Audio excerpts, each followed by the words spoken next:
მე გაკვეთილებს არ ხსნი.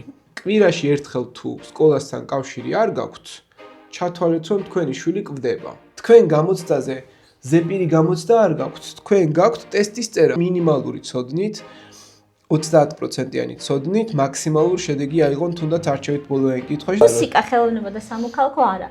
გუშინო დავალება მომცაო მასწავლებელმა. ავგუგლეო და პირველია თქვენი ვიდეო ამომიგდა. შავლას დაწერილი სტატიებით. იქედან სამს მასწავლებლობა თითქმის აღარ უნდა. ჩვენი პროფესია არის დაბერებული. როგორი სტოკჰოლმის სინდრომის შედეგად მოსული საზოგადოება ყავს. ჭოთა კავშირზე გადადიხარ და მაოძედუნს არ შეეხები.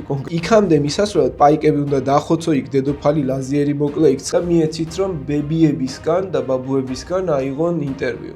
ნამდვილად დამაინტერესა ისტორიით ჩემა აბიტურიენტობის დროინდელმა მასწავლებელმა. აბიტურიენტი არის მოვედი ფულს გიხდი, თან არ გიხდი და მამეცადინე გამოცდა ჩამაბარებინე.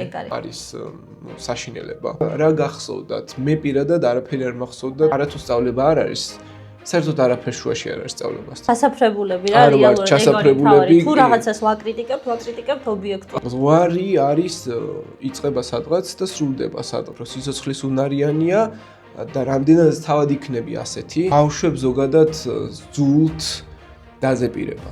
მოდი იყოს ფიქციური შემოსავალი ამ შემთხვევაში. დრობის კონტექსტს კაფიოდ ერგებიან ხოლმე. მასწავლებლები ამას ხშირად ხელს უწყობენ. ისტორია არის ადამიანზე ცოცხალ დროში. შემაჯამებლად თუ შეგიძლია ვიკიპედიის გამოყენება.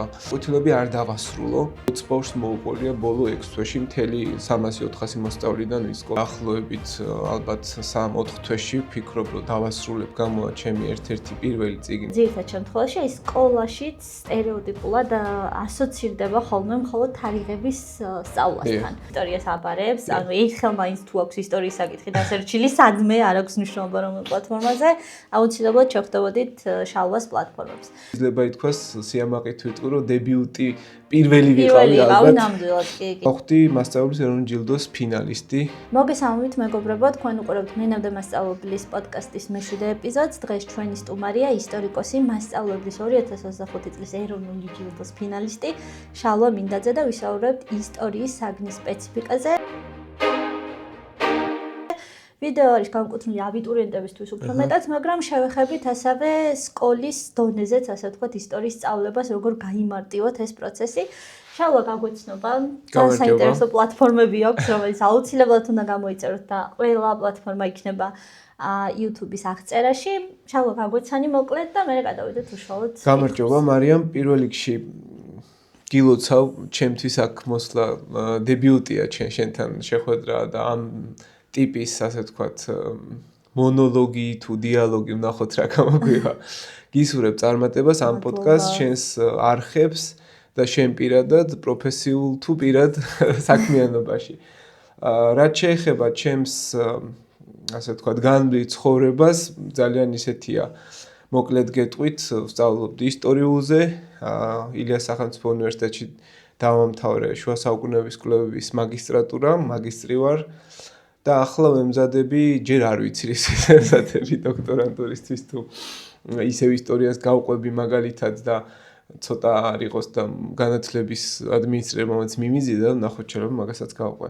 და წინა წელს გავხდი მასწავლებლის ეროვნული ჯილდოს ფინალისტი. საკმაოდ დიდი როლი მიუძღვის ჩემს პლატფორმას, ისტორიის პლატფორმას, რომელიც 2017 წლიდან შევქმნი და შენი, ასე ვთქვათ, პლატფორმების მსგავსად შეიძლება ითქვას სიამაყით ვიტყვი რომ დებიუტი პირველი ვიყავი ალბათ. ნამდვილად კი, ნამდვილად. რომელმაც ლაივების სახით დაიწყო რაღაც უფასო ვიდეოების გავრცელება. ვცდილობ რომ ამას გავყვე. ნახოთ რა გამიგვა. დარწმუნებული ვარ რომ ჩვენ ბევრ მაყურებელს აქვს შენი გვერდი ნანახი, უბრალოდ შეიძლება არ იცოდეს კონკრეტულად რომ არის მაგალითად შალვასი, მაგრამ ვფიქრობ რომ ვინც ისტორიას აბარებს, ანუ ერთხელ მაინც თუ აქვს ისტორიის საკითხი დასერჩილი, სადმე არ აქვს მნიშვნელობა რომელ პლატფორმაზე, აუცილებლად შევხვდებოდით შალვას პლატფორმებს. მოდი დავიწყოთ კითხვების ნაწილი. გეტყვით რომ ტესტის მაგალითზე განვიხილავთ ცოტა მოგვიანებით ერთიანი ეროვნული გამოცდების ისტორიას, ასე ვთქვათ, და დეტალურად ჩაშლის შალვა თითოეულ დავალებაზე, რა ტიპის არის მოცემული, რა რეკომენდაციები უნდა გაითვალისწინოთ, მეთოდოლოგია და ასე შემდეგ, ასე რომ დარჩით ვიდეოს ბოლომდე. სკოლამდე და იქამდე რამდენიმე კითხვა გავიაროთ. ისტორია ძირითად შემთხვევაში ეს სკოლაშიც სტერეოტიპულად ასოცირდება ხოლმე მხოლოდ თარიღების სწავლასთან. ამ წელს ეს მოხდა, ეს როგორ დავანახოთ მოსწავლეებს და თუ მოსწავლეებს დავანახოთ მე აბიტურიენტობის დროს უფრო მეტად გამომარტივდებათ ეგ პროცესი, რომ ეს რეალურად არის მიზეზ-შედეგობრივი კავშირების ჯაჭვი და არა მხოლოდ წლების რახარუხი პირდაპირ ვიტყვი. პირველ რიგში ასე გეტყვით ექსკლუზიურად, რომ უახლოეს მომავალში დაახლოებით ალბათ 3-4 თვეში ვფიქრობ, რომ დავასრულებ გამოვა ჩემი ერთ-ერთი პირველი წიგნი, რომელიც ისტორიის სწავლებას თანამედროვე ქართულ სკოლაში ეხება და იქ უფრო დეტალურად მაქვს ჩაშლილი ამ შემთხვევაში რა და როგორი ტიპის სწავლებას ხედავ ყოველ შემთხვევაში მე დღეს რა პრობლემები გვაქვს სკოლებში და ერთ-ერთი მთავარი პრობლემა რომ დავუყოთ ეს რაღაცა სამ ნაწილად ერთი არის საგნობრივი ჩარჩო, მეორე არის პედაგოგიური არქიტექტურა და მესამე არის სასკოლო რეალობა. და ჩემი წიგნის ხაზი ზუსტად აი ამ სამ მიმართულებას მიყვება. ერთ-ერთი მთავარი პრობლემა და აი კითხვა რომ დავსვათ, რატომ აღარ უყვართ რეალურად ბავშვებს ისტორია, ეს პასუხი იქნება აქ, რომ ბავშვებს უყვართ ისტორია, მაგრამ არ უყვართ დაზეპირება, მონოტონურობა, რაღაცებზე იძულება, რომ ეს აუცილებლად უნდა ისწავლო, მოყვე და ბოლო 6 თვის ჩემი პრაქტიკა რომ გითხრათ, ალბათ დაახლოებით, რა ვიცი, საერთოდ სრულად რომ დავითვალო 20 ბავშვს მოუყოლია ბოლო 6 თვეში მთელი 300-400 მოსწავლიდან ვის სკოლაში მყავს გაკვეთილი. ხო, ეს რატო ხდება პირველ რიგში? აი ეს არის მიზეზი, რომ ჩვენ მოსწავლეებს სკოლაში განსაკუთრებით, ვინაიდან სკოლა არის ცოცხალი ორგანიზმი და ეს არ არის რაღაც სივრცე, რომელიც 40 წუთში მთავრდება, ეს მუდმივად გრძელდება ამ შემთხვევაში. ცხოვრება იქ ყოველ შემთხვევაში და ვინც აი ამ ცხოვრების რიტმს ალბათ კარგავს და ვერ იაზრებს რომ ისინი ყოველდღიურად ცხოვრობენ და არა 40 წუთი მაგალითად ან 55 წუთი იქ უკვე გაკვეთილიც უინტერესო ხდება. და ბოლო პერიოდში მე ვცდილობ რომ გაკვეთილები არ დავასრულო. ეს გაკვეთილები გაიწელოს მინიმუმ 1 კვირა. მაგალითად თითო თემა. და ჩემი კურიკულუმიც ძირითადად ამას ერგება, ამ პრინციპს არის მორგებული და ის თემები რაც ჩვენ გვაქვს ზოგადი ინდიკატორად აღებული და რაზეც უნდა გავიდეთ, ის სივრცე, დრო, საზოგადოება, პოლიტიკა ვეხები თემატურად კვირე ხან შეიძლება თვეებიც გაგრძელდეს და სხვა შორის ახლა მუშაობ კიდევ ერთ მეთოდოლოგიაზე, რომლითაც მინდა რომ სამომავლოდ უფრო ერთ-ერთ აქტიურ კონკურსში წარვსდგე ევროპის მასშტაბით ვიკიპედია როგორც სწავლების მეთოდიკა სასწავლო სივრცეში.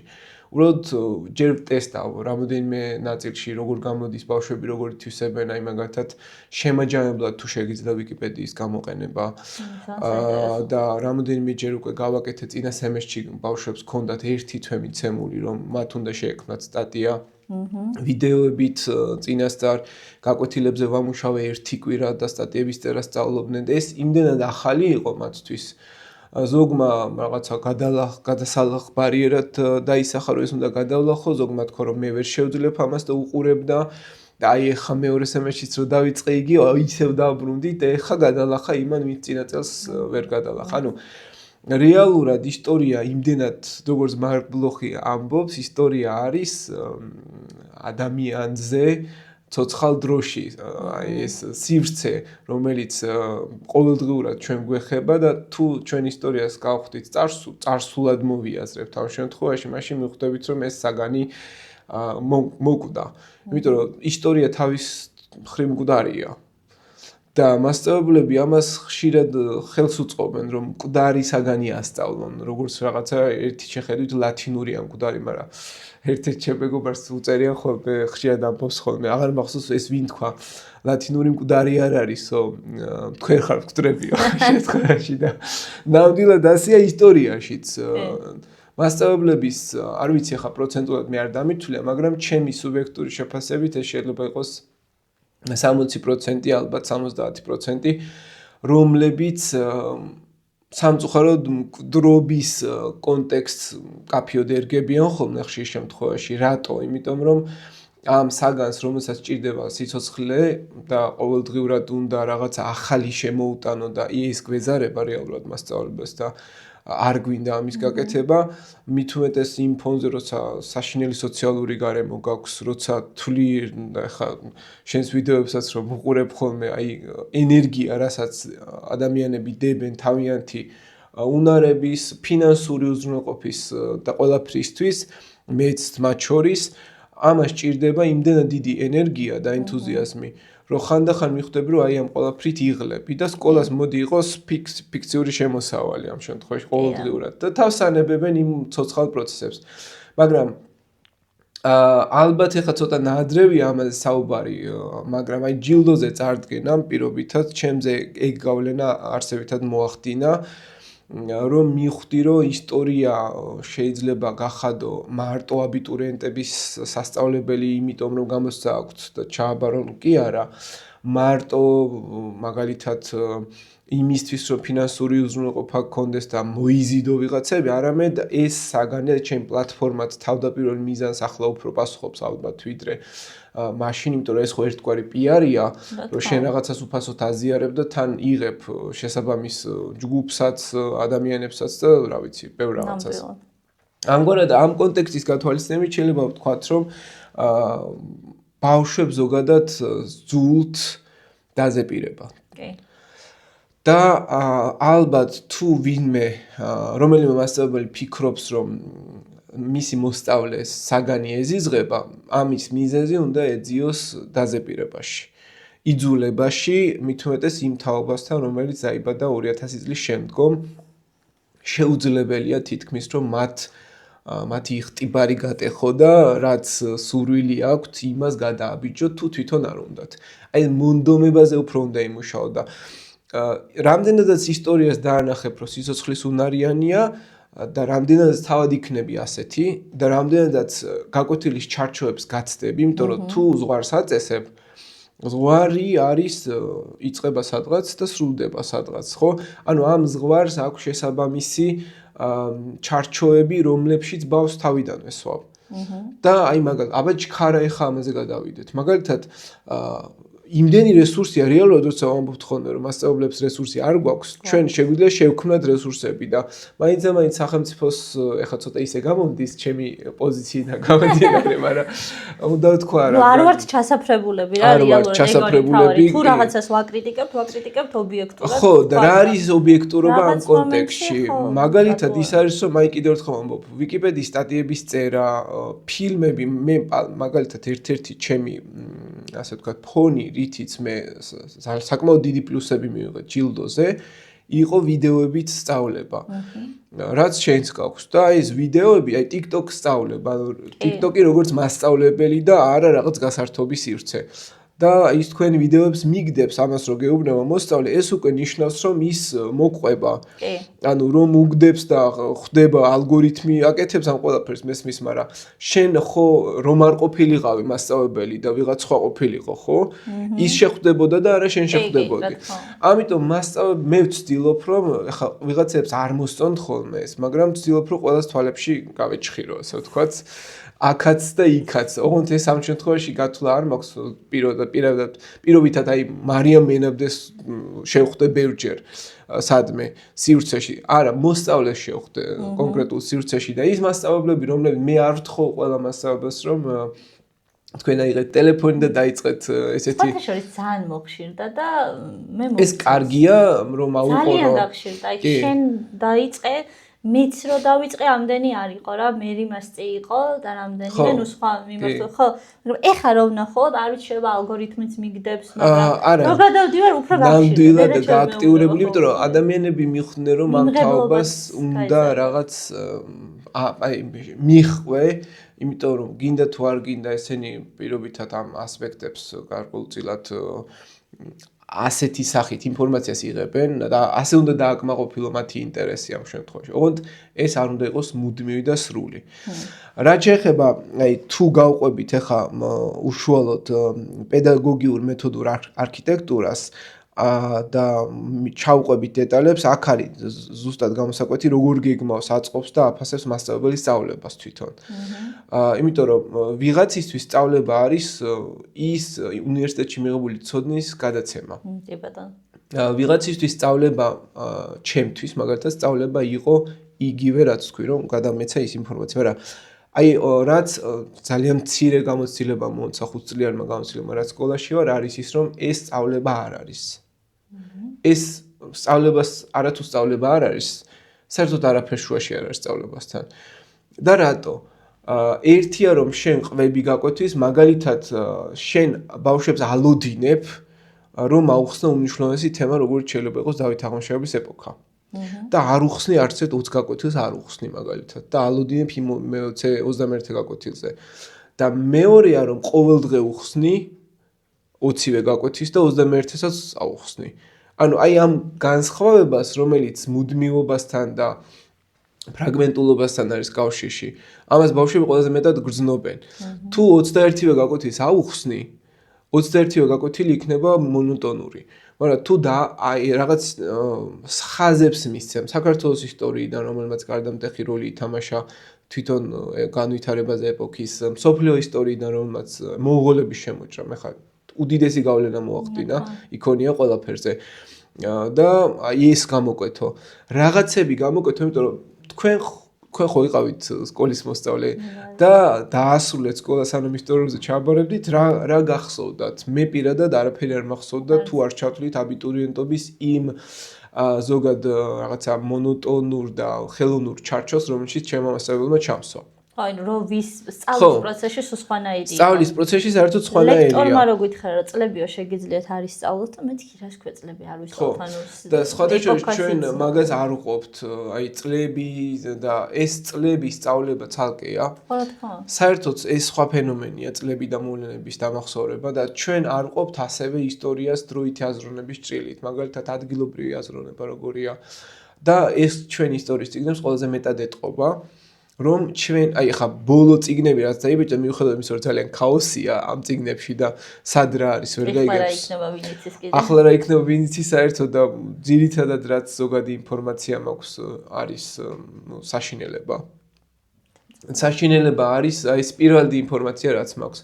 იმიტომ რომ ჯერ ერთი აქ გვაქვს იმდენად სტრუქტურული პრობლემები ამის გარდა სისტემური პრობლემები გვაქვს იმაში რომ მასწავლებლის ასე ვთქვათ ზოგადი განათლების ის ძირითადი პრინციპები რაც არის საგნის სწავლების ამ შემთხვევაში იმას აღარ ეწყობა და ეთანხმება იმდენად აცდენილიაო მე რაც იქ მომუშავე პირებისგან ვიცი ამ შემთხვევაში. ამიტომ ეს ცალსახად ჩვენზე გარკვეულ გავლენას მოხდეს და პირდაპირ ვეტყვი მასწავლებლებს ნუ ელოდებით წიგნებს. წიგნი ხო იდეაში ისედაც დამხმარე აი მე პირადად ეხა ვერავინ ვერ დამავალდებულებს რომ იმ წიგნებით ვასწავლო. თუ ისეც გავდივარ შედეგზე. და იმ ფონზე როცა არანაირი სისტემური შემოწმება არ ხდება არაფრის იმ ფონზე რომ შენ არანაირი რეკომენდაციას არ მაძლევ როგორ უნდა ვასწავლო, მით უმეტეს მე სრული თავისუფლება მაქვს. ამიტომ ვერ მომთხოვს კონკრეტული ადამიანი, მით უმეტეს არ ჩვენ სკოლებში არ გვაქვს დასწრება, არ გვაქვს შემოწმება, არ გვაქვს არაფერი არ გვაქვს ფაქტობრივად, რომ მასწავლებელმა თუნდაც კოლეგიალური დასწრების ფორმა არ გვაქვს. აი არსებობს რაღაც ესეთი კრიტიკული მეგობრის ინსტიტუტი, რომელიც ისიც ერთი თვე თუ გასტანს ხოლმე და დანერგავენ სკოლაში და უნდათ კოლეგები ერთმანეთს ესწრებიან და ისიც კოლეგიალური შეთანხმებაა ხოლმე. მხოლოდ რომ აი დაგესწარი და ანუ კარგი გაკვეთილი იყო და არაფერი ისეთი, მაგრამ რეალურად აღმოჩნდება რომ ძალიან ბევრი პრობლემაა, იმას უნდა დანახვა. ამიტომ ისტორიის განხილვა ზოგადად არ ხდება ჩვენ შემთხვევაში ადგილობრივ, რეგიონალურ და გლობალურ ფონზე. ან ხდება ადგილობრივ ფონზე, ან მარტო გლობალურ ფონზე ხდება და ადგილობრივთან კავშირში არ აქვს არაფერი. იმიტომ ხანდახან ჩვენ ხსნით დღეს ჯვაროსნულ ეპოქას. და დავით აღმაშენებელი შეიძლება საერთოდ არ იცის მოსწავლემ. იმიტომ რომ ისიც 21 გაკვეთილივით სწრაფად აუხსენი და გადაიარე და რეალურად აი ეს კავშირები თუ არ აღადგინე, მე ბოლო პერიოდში ძირითადად წიგნების აი ეს წიგნს ვერ ვასრულებ. ბოლო 2 წელი წიგნი არ დამისრულებია. სკოლაში. სკოლაში. კი, მესმის. აბიტურიენტები სხვა არის. ეს აბიტურიენტი არის მოვედი ფულს გიხდი, თან არ გიხდი. და მამეცადინე გამოსცა ჩამაბარებინა. ეგ არის ხო. აბიტურიენტებს ეს ძალიან დიდი პრობლემა. მასწავლებლები, ვინც სკოლის მოსწავლეები, სკოლაში ასწავლიან, სახლშიც რომ მიდიან მასთან ონლაინში, აბიტურიენტი იგივე მეთოდოლოგიით ასწავლიან. და მე მიხვდება ხოლმე რომ აი ძალიან საინტერესოდ ხსნის. ხო, მაგრამ რეალურად ეს საინტერესო ახსნა სჭირდება იმ 10 თვეში მოსწავლეს. ეგეც ცალკე საკითხია. ერთია რომ 10 თვეში დააინტერესო, მაგალითად მე ნამდვილად დამაინტერესა ისტორიით ჩემმა აბიტურიენტობის დროინდელმა მასწავლებელმა. მე ცხად შორის ერთ-ერთი და ჩემი სკოლის მასწავლებლისგან რადიკალურად სხვა ფენომენი იყო. მოვიკითხავ აქედან ნინოს. მაგრამ რისი თქმა მინდა, იცით, მე ეს არ მინდოდა საერთო ჯამში. მიუხედავად იმისა, რომ ამან ჩემზე გავლენა იქონია და ისტორიკოსი გავხდი მაგის შემდეგ საბოლოო ჯამში და ისტორიულს მივყევი და საბოლოო ჯამში მოსწავლეს სჭირდება გამოცდის ჩაბარება. მიზანია. თან მაღალი ქულით და აი ამაზე მეთოდოლოგიურად ტესტებზე მუშაობა მე პირდაპირ მჯერა რომ მასწავლებელს რომელსაც რესურსები არ აქვს და მეორე მასწავლებელი რომელიც რესურსებს არ ქმნის ის ისევე კლავს გაკვეთილს და ისევე კლავს მოსწავლეს და ისევე კლავს მის მომავალს როგორც შეიძლება ამ შემთხვევაში რა ვიცი ახლა პუტინია დაახლოებით მკვდარ მდგომარეობაში ხო ანუ რეალურად ჩვენ გვჭირდება აი ან გაცოცხლება ამ ყველაფრის და ამ კონტექსტში თუ რაღაცნაირად ყოველდღურად დავანახებთ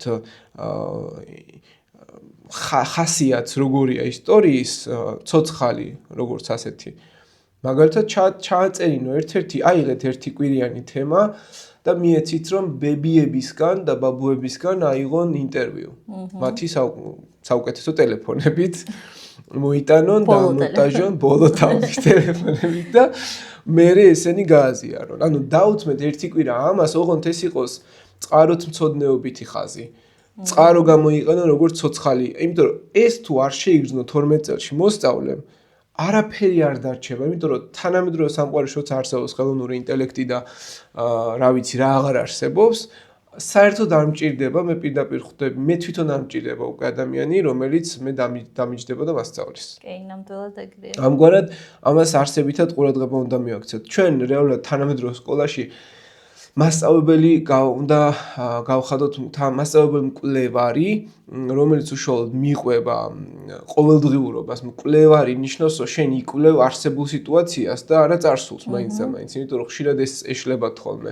მკვლევარი ნიშნავს, რომ შენ იაზრებ რეალურ პრობლემებს და აი მაგალითად, ჩემი მასწავლებლის ბლოგის შექმნის მთავარი პრინციპი იყო, რომ მოდი მე ყოველდღიურობასთან რო ახლოს ვიყო და მე ესენი გავაზიარო, ამისთვის ეს მჭირდება. სოციალური ქსელი ამისთვის არის ერთ-ერთი ფუნდამენტური საშუალება, რომ შექმნა დააგეგმო, ქმედება, დაკვირვება, რეფლექსია ესენი გააკეთო ყველა. ამას თუ არ გააკეთებ, საბოლოო ჯამში დარჩება ის, რომ მასწავლებელს არ ექნება ახსნის კულტურა და ახსნის კულტურაზე ალბათ, რა ვიცი, ესეც უდიდესი პრობლემაა ახსნის კულტურა.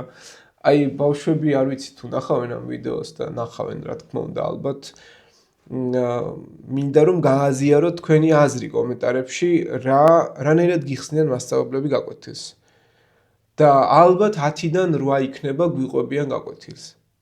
ხო, ეგ არაფერს. იმ დროს როცა მაგალითად მე თითქმის გაკვეთილს ახლა ძალიან ზარმაცი მასწავლებლის იდეით შეიძლება გამოვიდეთ აქ ყველა ორივე ზარმაცი მასწავლებელი მაგრამ მე გაკვეთილებს არ ხსნი. ხო. მე გაკვეთილებს აი ესე ვანაკუწებ შეიძლება ერთი წყარო ამოიყო გაკვეთილი და მთელი ერთი კვირა იმ წყაროზე ვამუშაო. და თემა რომელიც არის სადღაც თავში მეფე მოკლედ რა. იქამდე მისასვლელად პაიკები უნდა დაახოცო, იქ დედოფალი ლაზიერი მოკლე, იქ ცხენები, ტური, აი ეს ყველაფერი რა ჭადრაკის იმასავით არის და ბოლოს მიხვიდე დავით აღმაშენებლამდე მაგალითად და მეფეს შეეხო. ანუ თქვენ ისტორია რო საინტერესო გახადოთ და მეფემდე მიხვიდეთ ამ შემთხვევაში ესე პირდაპირ კი არ უნდა აუხსნათ დავით აღმაშენებელი დაიბადა. იქამდე რა ხდებოდა რა. იქამდე რა ხდებოდა? მოდი ჯერ ახსენით ყოველდღიურობა, რა სჭამდნენ, რა სვავდნენ, რა ეცვათ. ამ დროს როგორი იყო შუა საუკუნეების ევროპა მაგალითად, აზიაში რა ხდებოდა? ჩინეთის ისტორიას არ სწავლობენ ბავშვები, მაგრამ მაგალითად მასე საბჭოთა კავშირში რო გადადიხარ და მაოძედუნს არ შეეხები კონკრეტულად, ხო? როგორ უნდა ახსნა სტალინის გავლენები. იმიტომ რომ სტალინი რომელმაც ფაქტობრივად აი დღეს სიმბოლურია რომ 9 მაისია და ესეც ახლა როგორი სტოკჰოლმის სინდრომის შედეგად მოსული საზოგადოება ყავს რომ ჩვენ იმდენად კარგად გვაზეიმებენ, მე არ ვზეიმობ, ხაზგასმით ვამბობ, კარგად გვაზეიმებენ 9 მაისს, რომ საერთოდაც არ ვიცით ისტორია. აბა ხო ისწავლეთ ისტორია მაშინ, რასაკეთებდით 12 წელი, თქვენ ხო მონოტონური სწავლების მეთოდოლოგიით მთელი ინფორმაცია გადმოგცათ მასწავლებელმა. ხო გითხრათ, რომ 9 მაისს და 8 მაისს ომი მორჩა ევროპაში და 8 მაისს თუ ევროპაში ომი მორჩა, 9 მაისს რატო ზეიმობ? მაგალითად, აი, ფაქტი ხო იცი, მაგრამ ამისი გააზრების დონე ეს საბჭოური მენტალობაა სხვათა შორის, როცა მათ ჭირდებოდათ ზუსტად ასეთი აზროვნება და იმდენად ესეთი გადახლართულია ესენი ერთმანეთში, ეს თავსიყრის საბოლოო ჯამში პრობლემები ერთმანეთთან, რომ საბოლოო ჯამში გამოდის, რომ მასწავლებელი გადაწვის ზღვარზეა. რატო არის გადაწვის ზღვარზე? იმიტომ რომ ამების დალაგება ან დაშლა, იმიტომ რომ ჩვენ ყავს ჩვენი პროფესია არის დაბერებული რეალურად. მე ვიცნობ თითზე ჩამოსაცვლელ ახალგაზრდა მასწავლებლებს. მაქსიმუმ 100 შემიძლია ახლა ჩემს გარშემო დავთვალო. 100, ნუ ჩვენი ქვეყნის კონტექსტში შეიძლება ბევრი ეჩვენება ვინმეს, მაგრამ მასწავლებლების რაოდენობასთან პროფესიისთვის არის ძალიან დაბალი. დაახლოებით ახალგაზრდების 10%-ია, ბოლო კვლევებით 17%-ია სკოლაში შემოსული. ეს არის აი რაღაც იცით როგორი კრიტიკული ზღვარი? და ეხა აი ჩემი მეგობარი 4-ვე მეგობარი, ვინც ახლო მეგობრები არის, ყველა არის მასწავლებელი და იქედან 3-ს მასწავლებლობა თითქმის აღარ უნდა. გაქცევის ვარ. ანუ ეგ აქვთ, მიხვდით? ანუ საბოლოო ჯამში რამ უნდა იმუშაოს, როგორც აი ეს კონცეპტუალური არქიტექტურა რო აშენდეს და შედეგი დადგეს მოსწავლესთან, ახსნის კულტურა. და ახსნის კულტურა არის უდიდესი გავლენის მომხდენი ყველაფერზე. მაგალითად ფილმებით ახსნა. ვიკიპედია ვთქვით ბევრჯერ და კიდევ გავიმეორებ. ვიკიპედიაზე ბოდიში შეგაწყვეტინებ, აუცილებლად უნდა აღვნიშნო, რომ ძალიან ბევრი დავალებას სავარაუდოდ სკოლაში შეგისრულებიათ შალვას დაწერილი სტატიებით, იმიტომ რომ ძალიან აქტიურია. ბოლო 1 წელია, მაგრამ ჯაბას ვერ შეეძლო. რეკორდული ჯაბას მოკითხვა და ბოდიში, sorry ჯაბა. ჯაბას ვერ შეეძლებიან მაინც. ხო, მაგრამ ნუ ყოველ შემთხვევაში ძალიან ბევრი სტატია გექნებათ წაკითხული და გამოყენებული დავალების შესრულებაზე, იმ მაგაზე მახსენდება.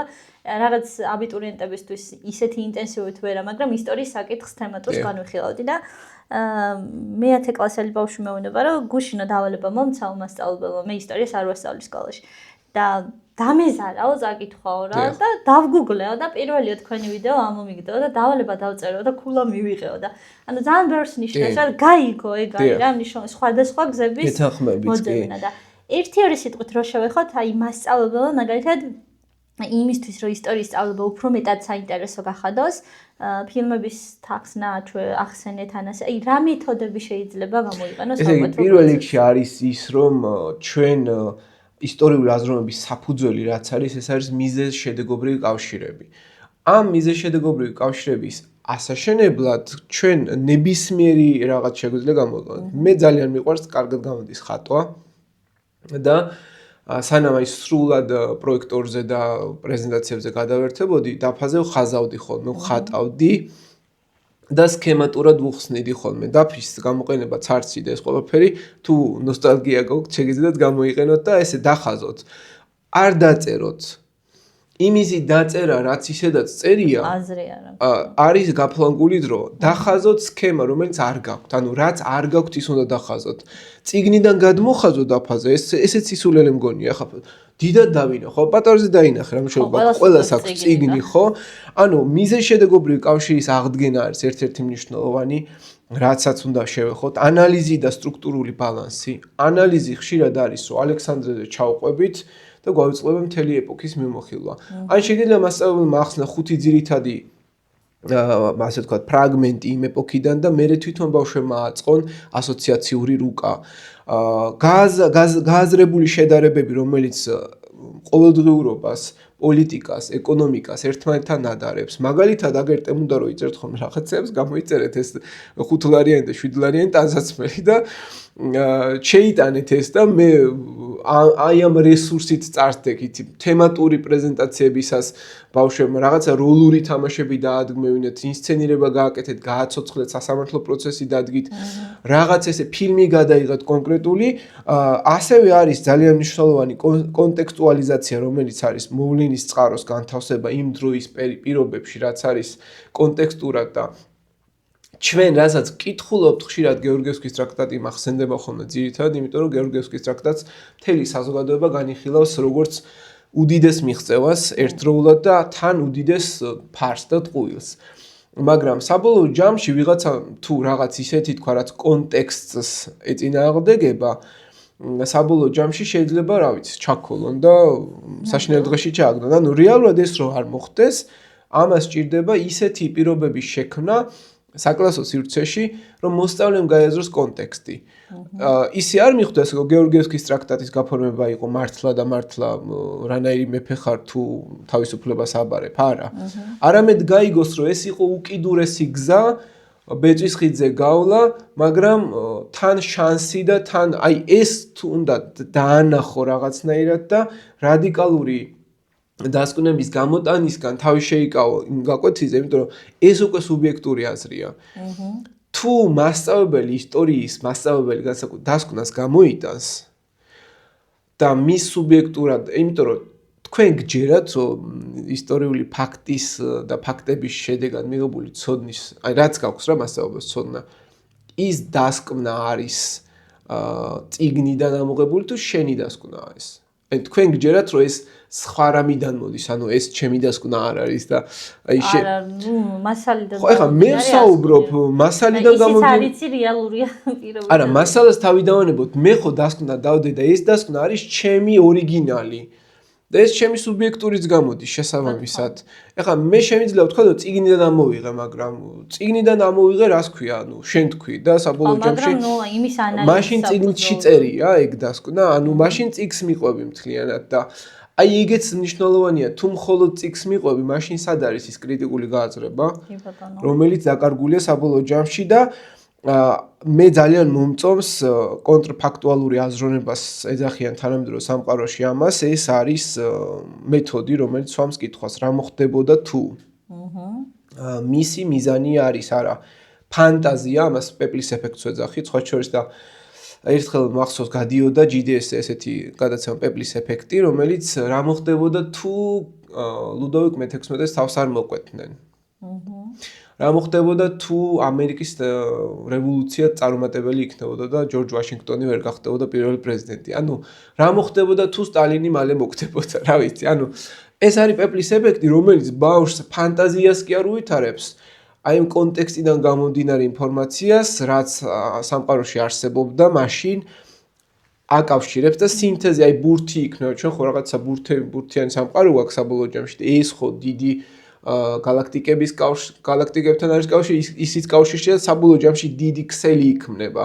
და ისტორია არის ესეთი ქსელური, რაღაც ნეირონული ინფორმაციის გადაცემის სწრაფი, წამიერი და ნანოწამიერი რაღაცა ქსელი, რომელიც აქ თუ მოხდა, ის აუცილებლად კავშირშია სხვა რამესთან. და ასეთი სერიალი შემიძლია გირჩიოთ Outlander ქვია, უცხოელი, რომელიც არის ზუსტად ამის ინსცენირება, როგორ ხდება თანამედროვე რაღაცებზე, როგორ ახდენს იმ სიტუაცია ხდება 1953 წელში და ამის გავლენა თანამედროვე. და 200 წლით უკან გადადის ეს ადამიანი. და იქაც ექიმი იყო და აქ დაიჭერენ ამ ქალს და არის კავშირები. და ბოლოს ისე ხდება, რომ ვიღაც მისი ქმარი ამ ქალის ამ შემთხვევაში ქმარი 200 წლის შემდეგ წერს წიგნს, რომელიც 200 წლით ადრე ხდება და ზუსტად ამ ქალის გადმოსულ პერიოდში ეხება. ანუ იმდენად არის ისტორია გააზრებული, რომ რაც მე შემიძლია 200 წლის შემდეგ დავინახო, ის შემიძლია დავინახო ასევე უკან 200 წლით რა ხდებოდა და აი ეს სერიალი ზუსტად ამისი გამოკვეთაა. ასევე მე ძალიან დიდ ყურადღებას ვანიჭებ კლასგარეშე მუშაობას. კლასგარეშე მუშაობა არის საკლუბო საქმიანობა, რომელიც ჩვენ სკოლებში მეტნაკლებად განვითარებულია, მაგრამ განვითარებას რას ვეძახით ეს ცალკე საკითხია. რამდენად და როგორ ვაკეთებთ ამას ჩვენ უთმობთ თუ არა დროს რეალურად ბავშვებს მიყვავს თუ არა მუზეუმებში, იმიტომ რომ საბედნიეროდ უნდა ითქვას, რომ ჩვენს რეგიონებშიც მეტნაკლებად მოწესრიგებულია.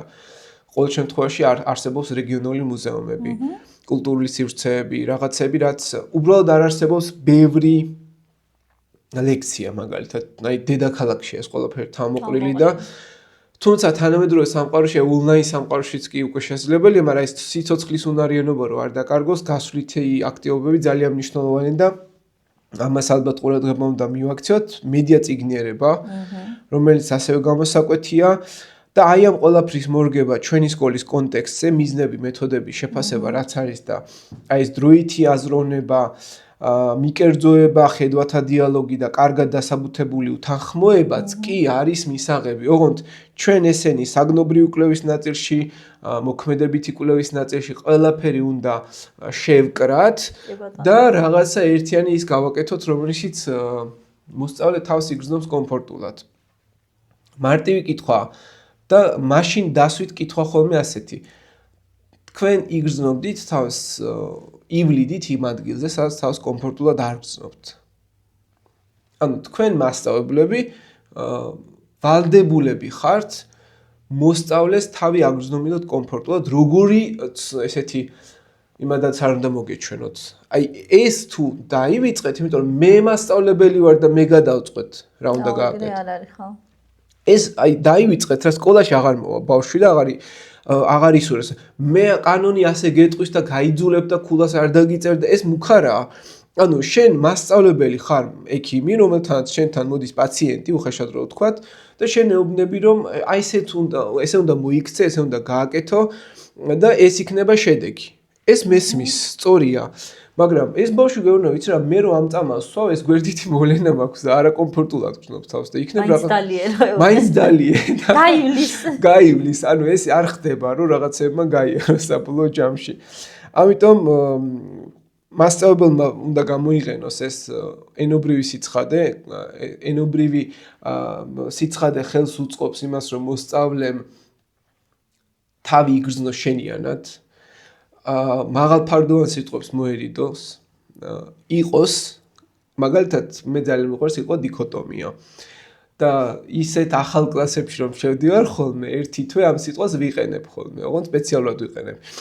და ველოდები ვის გაუჩნდება კითხვა რომ კითხოს, არ ვხსნი არასდროს ამ სიტყვას და ვინ მოიძებს თვითონ ინფორმაციას. და მე ნელ-ნელა ვაკეთებ რაღაც ესეთი ერთი სიტყვა აიღეთ, რომელიც არის სამეცნიერო და ის ატრიალით ერთი თვე. ოღონდ სულ გამოიყენეთ და არ ახსნათ. თვითონ კონტექსტიდან მიახვედრეთ ბავშვებს, რომ პრაქტიკაში როგორ გამოიყენება ეს სიტყვა აიხსნას. და არა ის რომ ეს ნიშნავს ამას, ჩაიწერეთ ლექსიკონში. რა შემჭირდება ლექსიკონში იწერს? ხო? ანუ ეს უნივერსალური დიზაინი, რაც სწავლებისთვის უნდა გამოიყენოს, ეს ინდივიდუალური უნდა იყოს.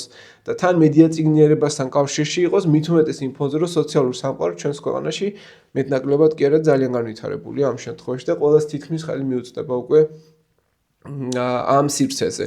ეს ნებისმიერი სოციალური არხი იქნება YouTube-ი თუ Facebook-ი თუ რა, თუ პლატფორმა იქნება, აგერ ახლა ბუმი არის ფაქტობრივად იმისი მაგალითად Fox Prep-ი ერთ-ერთი რაღაცა თუ ისეთი მახსენდება ეს რეკლამაში ჩამეთვლება ფაქტობრივად, მაგრამ მე თვითონ არ მაქვს არანაირი გამოცი, უბრალოდ მას ალგორითმი მიგდებს ხოლმე ხშირად.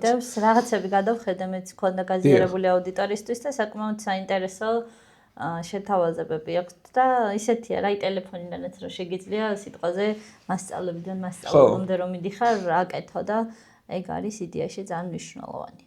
რომ ვისაუბროთ სანამუშაოდ გადავალთ ტესტის ფორმატზე, რა როლი აქვს სასკოლო ცხოვრებაში სასკოლო საზოგადოების ჩართვას, აი უკავშირი სკოლას და მშობელს შორის და რამდენად მნიშვნელოვანია კომპლექსური მუშაობა სკოლის და მშობლის კონკრეტულად თუნდაც ისტორიის საგნის სწავლებაში და არა მხოლოდ ისტორიის, ზოგადად სასკოლო ცხოვრებაში ეს რომ მიმოვხილოთ. ალბათ ესეც არის საკმაოდ დიდი გავლენის მომხდენი და აქ მინიმუმ, რა ვიცი, 10 ფაქტორი შეიძლება ჩამოწეროთ, რაზეც ჩვენ შეიძლება დავასკვნათ, რომ გავლენას ახდენს. მაგალითად, მშობლის 10 თვის განმავლობაში მშობლის სკოლაში არ მოსვლა. ერთი ეს არის. რატო? რეალურად ჰუმანურ პედაგოგიკაში არსებობს ასეთი მეთოდი. თუ შენი შვილს ეზიზღები, აი ესე პირდაპირ მოცემულობით, ის რომ შენ შვილს ეზღები არის ის რომ შენ შვილთან დროს არ ატარებ საერთო ჯამში. აი 24 საათიდან რამდენს დროს უთმობ საკუთარ შვილს. ეს არის იგივე რომ შენს შვილზე არ იცოდე რა ტიპის და რა დოზის ინფორმაცია არის გადასაცემი, რა მიმართულებით არის გადასაცემი შენი მხრიდან ამ შემთხვევაში. ეგ ერთი და მეორე სკოლაში ეს შენი შვილი რა სახის ინფორმაციას იღებს, რა ტიპის მასწავლებლები ყავს, რა იდეოლოგიის მასწავლებლები ყავს, რას ასწავლიან საერთო ჯამში და ამაზე თუ ეკითხებ მაგალითად, აი ერთია რომ როგორ ჩაიარა დღე და გეტყვის რომ ან კარგად ან ცუდად და მეორეა რომ რა აგიხსნათ ისტორიის მასწავლებელმა. და გითხრას და გეტყვის რომ მაგალითად გვესაუბრა ერთიან საქართველოს შექმნაზე. ბაგრატ მესამის როლზე. აი ამას მე ეხლა ეს ძალიან ისეთი უცნაური კითხვა, მაგრამ ვინ მეკითხებით საკუთარ შვილებს თემატურად იმ 6 გაკვეთილი და ეხლა წარმოიდგინეთ ქიმია გაქვს, ფიზიკა გაქვს, მათემატიკა და აი მათემატიკაში რა აგიხსნათ? ასე შეგცოდნის გამტკიცებაც არის და რა თვალსაზრისით რომ არა, უბრალოდ შენ შვილს აჩვენებ რომ მნიშვნელოვანია ის თემა და შეიძლება უცბად აუ ბაგრატი როგორ მიყვარდა მე ბავშვობაში. და ეგ თემა ძალიან მიყვარს და კარგად ისწავლე. უკეთესად ისწავლოს თვითონაც. ხო, ანუ უკვე შენ ენთუზიაზმი გაუჩინე სწავლისადმი, რომ უი ეგ თემა უნდა ვისწავლო და ამას ორმაგი თანხwebdriver რო აქვს სკოლიდან მასწავლებელი გეუბნება ეს თემა უცებრად ისწავლე და სხვა შორის ისევ იმ წინა 21 გაკვეთის რო დაუბრუნდე მაგალითად. ერთია შენ რა მოლოდინს შევქმნი თემატურად მოსწავლეს და მეორეა როგორ აუხსნი, ხო ვთქვით, ანუ შენ თუ 21-ვე გაკვეთილში ეს მნიშვნელოვანი რაღაცა, შენ დაბადების ხო მნიშვნელოვანია. რატოა შენი დაბადების დღე? რატო აღნიშნავთ საერთოდ ამ დაბადების დღეს? ყოველ წელს ვინც აღნიშნავს ხოლმე ამ შემთხვევაში, ხო? იმიტომ რომ ის თulis რომ მნიშვნელოვანი დღე. აი რატომ აღნიშნავთ კონკრეტულ რელიგიურ დღესასწაულს? მნიშვნელობის გამოკვეთა მშობლის მხრიდან არის უზუსტესი აღზრდის ფსიქოლოგიაში ერთ-ერთი ყველაზე უზუსტესი ხედვა. რომ შენ ზუსტად დაანახო მოსწავლეს რა არის მნიშვნელოვანი და რა არ არის მნიშვნელოვანი. მაგალითად, თუ ბიოლოგიის მასწავლებელი ან ქიმია, ან რა ვიცი, ნებისმიერ ნიკოტინზე ესაუბრება, უიმე ეს რა კარგი თემაზე მქონდა საუბარი და აბა რა ისწავლე, მეც მაინტერესებს. მე ბავშვობაში ვეწეოდი, მე თავი დავანები ამ მოწევას და რაღაცა ჩემზე ცუდი გავლენა მოახდინა. აი ამაზე როდისმე უსაუბრია საკუთარ მშობელს, საკუთარ შვილთან დაპლიუსტით კომენტარში მგონია ძალიან არ მგონია აი შეიძლება კითხვა დაუსვა რა მიირთვის სკოლაში ვინ გეჩხუბა ვინ დაგაბულინგა ვინ გეზიზღება ვინ არ გეზიზღება იმას სწავლებელმა რა გითხრა ჩვენ ძირითადად უხეშად რო ვთქვათ აი ისეთი ამბები გვაინტერესებს რაც ყოველდღიურად რასაც ჩვენ ვეძახით ჭორაობას სხვაზე მაგრამ არსებობს დიალოგი არსებობს მონოლოგი არსებობს დისკუსია სამეცნიერო დისკუსია არსებობს აკადემიური თემას ეხები მაგალითად ბიოლოგიას ეხები და ეხლა თქვენ სოციალური პრობლემასაც თუ დავუმატებთ ამას თქვენ ალბათ იფიქრებთ რომ რა დროს ეგ არის 11 საათზე მოვდივარ დაღლილი ეხლა ბიოლოგიაზე და 6 საგანზე მაკითხინე მოდი რა თავი დავანებე მაგრამ აი ამ ყველაფერზე თუ არს ამბობთ შესაბამისად გამოდის რომ ის საგნობრივი მეთოდოლოგია რასაც მასწავლებელი აყალიბებს სახში არ ვითარდება. უგულებელყოფილია რა. ხო, უგულებელყოფა ნიშნავს რომ მე შენ გეტყვი რომ ეს გააკეთე, მიდიხარ სავარჯიშო ტრენერთან და სახში მიდიხარ და რაღაცებს ჭამ, რომელსაც აკრძალვა გაქვს.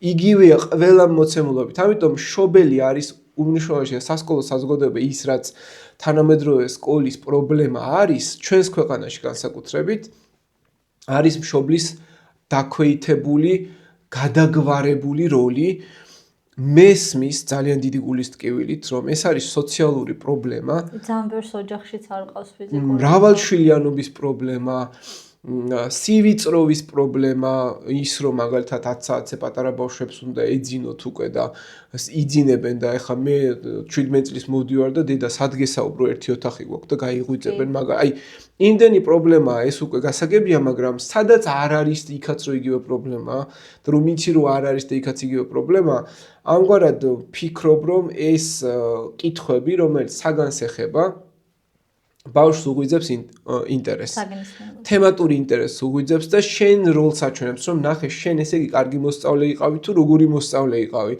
აი მაგალითად თუ თქვენ გინდათ რომ თქვენმა შვილმა გადააგდოს სიგარეტი, რომელსაც მასიურად ეწევიან უკვე აი ქოსი თუ რაღაცა ეგეთი სკოლებში და ეს არის ძირითადი პრობლემა მათ შორის, ეს უნდა იყოს ჩასმული პირდაპირ თემატურად და მიხვა რომ მე ამას ვაკეთებდი, ან მასთან ერთად დაიწყო ამის კეთება და მე ერთდროულად გააკეთო, გადააგდო რაღაცნაირად შენს და პირადი მაგალითით რაღაც. პირადი სურათხატები კი. ეს არის ერთ-ერთი მნიშვნელოვანი ნაწილი, რასაც ალბათ ძალიან მოკლედ და ჩაშლის გარეშე ჩაშლის გარეშე შევხოთ. დასაწყისში რაც აღნიშნე ეს კომუნიკაციის ნაწილი მეც ვფიქრობ, რომ ძალიან სერიოზული პრობლემაა სკოლას და მშობელს შორის. ჩვენ იმ დოზის ბოდიშო გაწყვეტებთ დაქვე სანამ დამოვიწყდება დავამატებ. იმ დოზის პრობლემაა კომუნიკაციის ნაწილში, რომ ონლაინ სწავლების პირობებში და ონლაინ ჟურნალის არსებობის პირობებში კი იგივე პრობლემა დგას. ანუ მშობელიო არათუ არ შემოდის ჟურნალში არაფერს არ ნახულობს და აღიქვამს დამრიგებელს მაგალითად რომ გადაუგზავნოს. მან მე ხავ აკვირდები ხოლმე კიდე პრობლემას რომ დამოკიდებულება კონკრეტ მშობლის რა ამ საკითხზე ისაუბრე რომ შევეხოთ დამოკიდებულება კონკრეტული მასწავლებლების და კონკრეტული საგნების მიმართ მშობლების და დასაწყისში არის ხოლმე როგორ იცი რომ სამწუხაროდ ყველას ამარა, მაგრამ მშობლებსაც აქვს ეს დამოკიდებულება, რომ აი სკოლაში რომ მიდიან, თითქოს უშვებენ, იმიტომ რომ უბრალოდ 12 კლასი რაღაცნაირად გაატარონ და დრო გაიყვანონ და ბავშვს პირდაპირ ეუბნებიან, რომ მან რა უნდა ისწავლო, მაინც მასწავლებელთან უნდა გატარო. ამას რო ბავშვს აგებინებ, ცალსახად მიმღებლობა შენს მიმართ იქნება ნაკლები. აი მოქალაქეობას ვასწავლი და ხშირად იყო რომ ქონია შემთხვევები, რომ კრებაზე ყველა საგანი უკითხავთ, ყველა საგნის მასწავლებელთან მისულად მუსიკა და სამოქალაქო არა. მუსიკა, ხელოვნება და სამოქალაქო არა. და რეალურად ამ სამოქალაქოს აკვირდები ხელოვნებას თუ მუსიკას ძალიან მნიშვნელოვან საკითხებზე. ან არის ხოლმე პროტესტი, რომ აი მუსიკა რანაირად უწევს დაბალ ქულას, როცა მათემატიკაში მაღალი აქვს. ანუ არ სწავლობს, იმიტომ რომ ისევ ეს დამოკიდებულება. იცი რა, მე ალბათ ცალსახად ვეწინააღმდეგები ნიშნების წერის მეთოდიკას, ეგ ცალკე საკითხია. ალბათ ამაზე ამოუწურავთ შეიძლება საუბარი, მაგრამ ბოდიშკი ხდით. მასწავლებლები რასაც აკეთებენ ზოგადად ხო არის ის ერთ-ერთი მტკივნეული ნაწილი რას ნიშნების манипуლირება გქვია. ნიშნები რომლებიც უნდა გამოიყენო არა იმისთვის რომ აიძულო ვინმეს რამე, არამედ იმისთვის რომ მოტივაციაც არა, აი მაგალითად დაანახო გზა, რომ შენი გზა აქამდე მისასვლელი არის ასეთი და აი ამაში მიიღებ ნიშანს კი არა. შენ დღეს რომ თუნდაც ასე იჯექი მაგალითად და მისმენდი ყურადღებით, ეს უკვე იმსახურებს შექებას და ეს ნიშანში გამოიკვეთება როგორ? ანუ კონკრეტულად მე შეგიწერ მაღალ ქულას. იმიტომ რომ მისმენდი. მადლობა. და კომენტარში მე ვუთითებ ხოლმე დღეს მიიღე 10 ქულა საკლასო ჩართულობაში რო ვეძახით ხომ. რა არის საკლასო ჩართულობა? ხელი აწიე. თუ მისმენდი და ინტერესით მისმენდი თან. აი ესეც არის შესაქმები და შესაბამისად მე უწერ მადლობა რომ დღეს ასე კარგად მისმენდი და 10 ქულას უწერ ხოლმე ამაში და ამაში მიწერს 10 ქულას. ხო, იმიტომ რომ რეალურად ნიშნით манипуლირება აი ამ კონტექსტში წაიყვანე, ნიშანი ბევრად უფრო კარგ გავლენას მოახდენს, ვიდრე დაშინების ის იქნება. და ბავშვმა იცის რომ მე თუ კარგად ვისმენ, რაღაცაში ჩართული ვარ, ესე იგი შემიძლია ამაშიც კი ქულა მივიღო. და აი ნახეთ, ყველაზე დიდი პრობლემა არის საკლასო მართვა. მასწავლებლებმა არიციან, არათუ არიციან როგორ მართვა მოსწავლე და ფსიქოლოგიურად მზად არ არიან ამის და ფსიქოლოგიური ცოდნა არ აქვთ მიდგომების. არამედ ნიშანს აქვს ყველაზე დიდი ფსიქოლოგიური გავლენა. ნიშანი რა არის? შეფასება. აბა ეხლა შემოვხედე და მითხარით, რა მაცვია, როგორ მაცვია, შემაფასეთ. მე ვეცდები რომ რაღაცნაირად ცუდებიც მითხარით და კარგებით ვიცხარით, მაგრამ აი ოღონდ აი ამ საუბარში მომენტალურად გამოუშვით ეს მესიჯები და შეტყობინებები და მიხვდებით რომ რაღაც მომენტში შეიძლება აღარ მესიამოვნოს. შეფასებას აქვს ყველაზე დიდი ფსიქოლოგიური გავლენა და ამ შეფასებამ ბავშვები არ უნდა დასტრესოს. შეფასება არის მithumetes სასკოლო პუბერტული ასაკის პერიოდში თუ მიყვებით განსაკუთრებით არის იმ ასე ვთქვათ ისეთი მაშენებელი ძალის მქონე რაც მყარს საფუძველს ქმნის ფსიქოლოგიურად მდგრად კომპლექსების მოხსნაში, აღქმებში, საკუთარ თავთან თვითკრიტიკულობის განვითარებაში ისე არ სულათებს უწერდე. არამედ ერთ ქულას ან სამ ქულას ან ხუთ ქულას თუნდაც უწერდე იმ დოზით და ისეთი დოზით, რაც მის ასე ვთქვათ მის ხასიათს და პიროვნულობას კი არ შეაფასებს, იმ დღის შედეგს შეაფასებს. რომ მაგალითად შენ ბოლოს უნდა 10 დღის შემდეგ უთხრა, რომ შენ 10 დღეში ერთხელ გაქვს ესეთი გამოვლინება.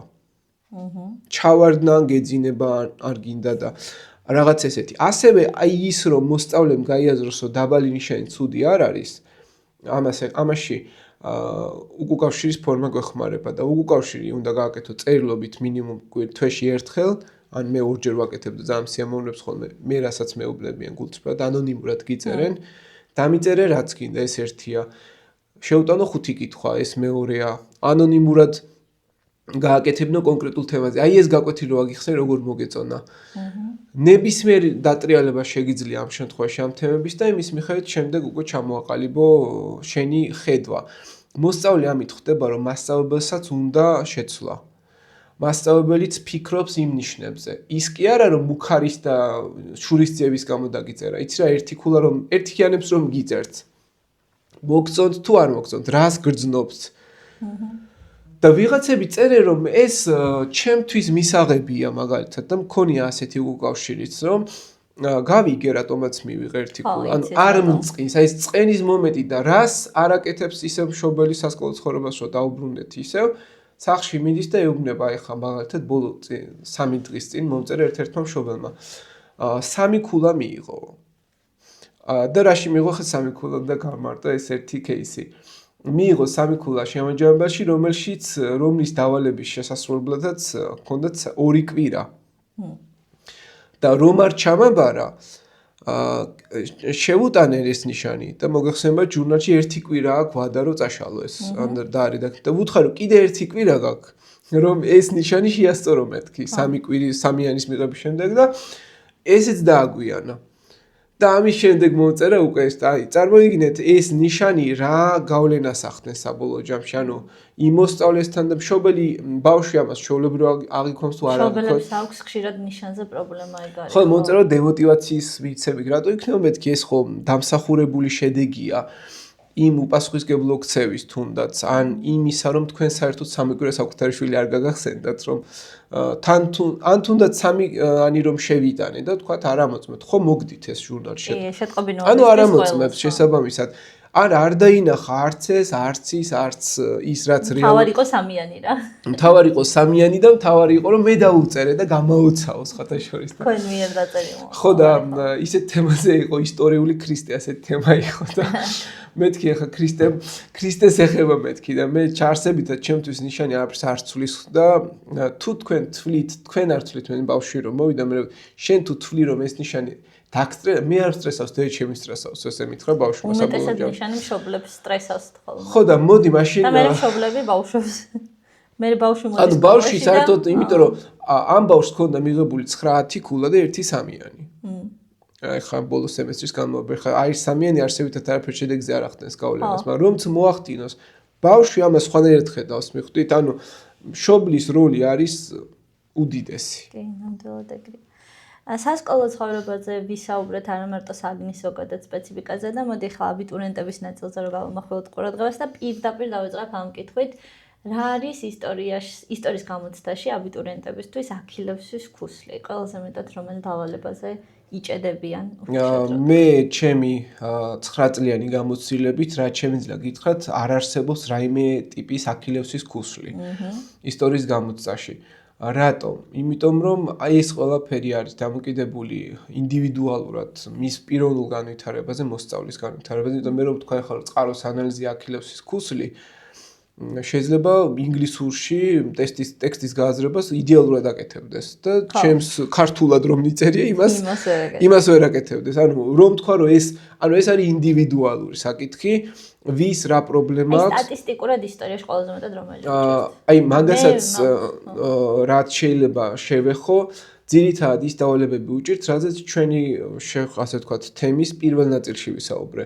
მიზეზი რატომაც მაგალითად ვერ აკეთებენ მოსწავლეები იმას რა ქვია მიზეშედეგობრივ წყაროს ანალიზს თუნდაც და აი ერთი შეხედვით რა არის წყაროს ანალიზი წაიგითხო ტექსტი და პასუხი ამოწერო მაგრამ მოდი ახლა სიმართლეს გაგიმხელთ მე მასწავლებლებთან ვინც სასერტიფიკატო გამოცდაზე აბარებენ მაქვს შეხება 4 წელი არის უკვე დაახლოებით 2020 წლიდან დავიწყე გავბედე უხეშად რომ თქვა და თავარი პრობლემა არის მასწავლებლების იქაც კი 70% ტესტურ დავალებებს აკეთებს მარტივად ანალიზი რასაც ჭირდება იმას ვერ აკეთებს და პრობლემა ზუსტად აქ არის ჩვენი სკოლის შიდა სისტემა და მასწავლებლების 70%-ის ახსნის კულტურა მედია წიგნიერება, მიზეშედეგობრიობა, ინტერდისციპლინური სწავლება, ყოველდღიურობასთან შეხება არ არსებობს, ვინ რა გააკეთა.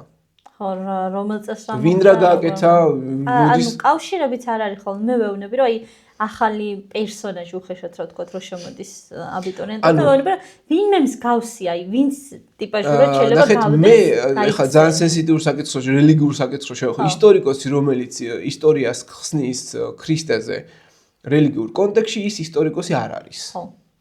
და მე აი ახლა ამ ბავშვს ხო საუბრობდი კონკრეტულად ისტორიული ქრისტე ქონდათ, ესე უნდა დაეწერათ.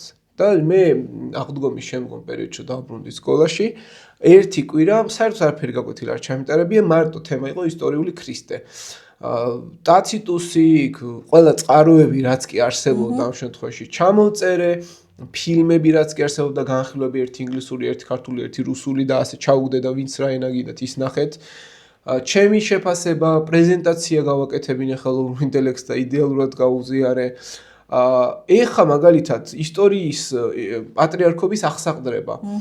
სამწუხარო ფაქტის შემდეგ ერთი კვირა მქონდა მთელი ერთი კვირა ელია მეორის ძალიან კაი ვიდეო აქვს სხვა შორის TV1-ზე, პირველ არხს გამოცემული დოკუმენტური ფილმი ისი აღსაყდრების და ერთმა ბავშვმა ტირილი დაიწყო. ამ ფილმის ყურებისას იმდენად ქონდა მისამი პატრიარქისადმი ტოლვა და ეს რო დოკუმენტურად ნახა როგორ ხდება აღსაყდრება და იმდენი კითხვები დამისვეს რა არის წმინდა სინოდი და საერთოდ არ შევეხე იმ გაკვეთილებს მთელი ეს კვირეული მქონდა ანუ სიცოცხლის უნარიანობა სცენ ისტორიას და მე სიხარულით მორბიან ეს ბავშვები ანუ გამოვიდა რომ ის რომ წყაროს ანალიზს მოსწავლე ვერ აკეთებს ის რომ შედეგის შეფასებას მოსწავლე ვერ აკეთებს არის მასწავლებლის ბრალი მე მივხვდი რომ მე ყოველი ახალი თაობა ერთმანეთზე უარესი იმიტომ არის რომ ჩვენ კუსნაბიჯებით ვამატებთ ახალი თაობის მასწავლებლებს ან კუსნაბიჯებით ემატებიან ძველი თაობის განვითარებული მასწავლებლები რომლებიც ცვლიან საკუთარ თავს აი ჩემი ქიმიის მასწავლებელი სკოლის დროინდელი ახსენდება საერთოდ შეიცვალა მიდგომები შეცვალა და რომელიც ადამიანი რომელიც არვის არ მოსწონდა ერთ წელიწადში ყველას მოგწონდა ჩემი სკოლის ამბებიდან მახსოვს ჯერ კიდე 2010 წლები ამ შემთხვევაში რაც მახსენდება ანუ ამით იმის თქმა მინდა რომ ეს ყველაფერი ცვლის ზოგადად ანუ უნდა შეეძლოს მასწავლებელს ახსნის კულტურა და მიზეშედეგობრიობა ადგილობრივ რეგიონულ და გლობალურ დონეზე თემების განხილვა ამ პრობლემას რაც ჩვენ შეიძლება აქილევსის ქუსლის სახით გამოვხატოთ ისტორიის ტესტში ცვლის მე რომ შენ ინფორმაცია მოგცეს გეტყვი აი ეს არის ნახე მთელ მასალას შენ ხო ფული გადამიხადე მთელ მასალას ყიდულობ ჩემგან აი ყველამ რესურსი გაქვს დაჯექი და იმეცადინე იმან რომ წაიკითხოს და იმეცადინოს მარტო რესურსი რო იყიდოს მაგალითად ჩვეულებრივ ჩააბარებს გამოცდას მაგრამ ის რაც მასწავლებელმა უნდა გააკეთოს არის უკვე მეთოდი ყველა პედაგოგს აქვს ინდივიდუალური მეთოდი აბიტურიენტი რო შენთან მოდის და მხოლოდ უხსნი მე მაგალითად ჩემს მოსწავლეებს აბიტურიენტებს იმდენი ვიდეო მაქვს უკვე შემიძლია ჩავრთო და აღარ გავთიშო ვიდეოები და ყველგან ვსაუბრობთ ან ვიღაცები კი არ საუბრობენ უკვე მე მაქვს ყველა ვიდეოზე ჩაწერილი საათნახევრიანი ლაივები ზოგი ძველი ზოგი ახალი მაგრამ მაქვს და ხსნი აი ეს ვერ გაიგე ხა 10 წუთი შეიძლება აგიხსნა კონტექსტი ვისაუბრო ძირითად თემებზე, მაგრამ უთმობ ტესტებზე მუშაობას ძალიან დიდ როლს. ის რომ მიზეშედეგობრიო გაიაზროს, ანალიტიკურ აზროვნება, ისტორიულ ესეს ვაწერინებ აბიტურიენტებს. ფილმების ნახვა, აუცილებელი სავალდებულო სანახავი ფილმები არსებობს. სასურველი სანახავი ფილმები არსებობს. თამაშებს ვუზიარებ ხოლმე და ვეუბნები რომ Age of Empires მაგალითად ითამაშეთ, Resentful ესეთი თამაშები არსებობს, Mountain Blade არის კიდევ ესეთი თამაში, რომელსაც უშუალო ეპოქალური გავლენა ნაპოლეონი Total Wars არის რაც ნაპოლეონის ომებს ეხება ფილმები, სერიალები და ამით საბოლოო ჯამში 10 თვეში ის ანალიტიკური აზროვნება, ხასიათი, ეპოქალური კავშირები, წყაროს გააზრების და მიზეშედეგობრივობის უკვე რომელსაც წყაროს აქვს 14 ქულა, საკმაოდ ბევრი ქულა ტესტის თითქმის, რა ვიცი, 25%-ია შემადგენელი ნაწილი. ხო, დაახლოებით 24-მდე. ხო, ეხლა იტყვის რომ მე რო ვერ მოვასწრო მასალა, რას ვერ მოვასწრო? ნახე, მე შევიდა 5 პარაგრაფი ერთად მოგცე. თუ გინდა მაშინ, თუ მოსწრებაზე გინდა, შემიძლია 3 თვეში დავამთავრო მასალა. ანუ ამას მე ვარეგულირებ უკვე რამდენ სისწავლი. წაიკითხო, მოყვე, ვიღაც იტყვის რომ უნდა მოყვეს აუცილებლად. კი, გეთანხმებით, მოყოლას ძალიან დიდ დროს ვანიჭებ ამ შემთხვევაში და ტესტის სტრუქტურა 35 არჩევით ბოლოენ კითხვა ისია, რომ იქ ცოდნა გჭირდება, მაგრამ ერთ საიდუმლოს გაგიმხელთ, ალბათ, რა ვიცი, ჩემი სახელი რასთანაც ალბათ კავშირში შეიძლება იყოს შაბლონური წერის ტექნიკა, რომელსაც მე ვიღაცებს აი ჯიუტად ვავითარებ და ყოველთვის ამას ვავრცელებ ხოლმე. ეს ტექნიკა ადამიანებს ეხმარება იმაში, რომ მინიმალური ცოდნით 30%-იანი ცოდნით მაქსიმალური შედეგი აიღონ თუნდაც არჩევით ბოლოენ კითხვაში და როგორ შეიძლება ეს მოხდეს? პირველ რიგში ამას მოვისმენთ. პირველ რიგში აი მაგალითად ახლა აქ მაგ კითხვა ესეთი.